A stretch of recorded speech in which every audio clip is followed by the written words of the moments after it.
Itong blueberry. Mm-mm. Ayan yung mga flavor ko. Patingin nga ng drawing mo. Anong tawag dyan? Star ice cream. Ha? Star ice cream. Patingin? Ano ulit mga flavor? Patingin dito. Higa ka, tapos pakita mo sa akin mga flavor. Chocolate, vanilla, Saan ang chocolate? to. Tapos? Yung vanilla to. Tapos? Yung strawberry to. Yung blueberry to. Tapos, ano yung nasa taas? Ayan, yung may mga blue. Ayan yung mga basa. Hindi ko na nilagyan kasi maliit. Anong tawag dyan? Yung? Diba si Ma? Opo. Chocolate. Diba V? Oh. Vanilla. Diba S? Strawberry. Diba blueberry.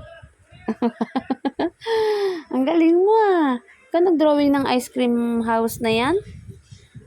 Anong pangalan yan? Bakit ganyan?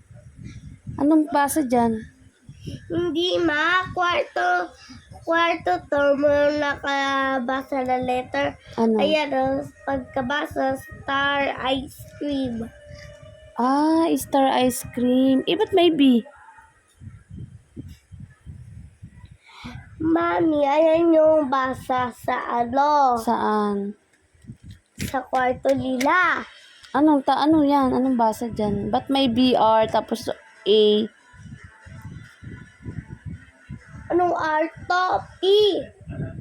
P. Bakit may B tapos may P? May A. Ano yan? Anong basa dyan? Hindi ko din alam Matong tao na to, yung may-ari, Ma. Saan yung may-ari? To, yung tao na to. Tao pala yan? Mukhang ipis ah. Hindi naman po, Ma. Ay, hindi ba? Papasok na po siya na bahay kasi galing siya sa palengke. Kakain muna siya. Umaga na yun. Nakatulog na siya dito To, wala to ngayon dito 3 floor. Ilan yan? 2 floor to. Tapos? Nahiga.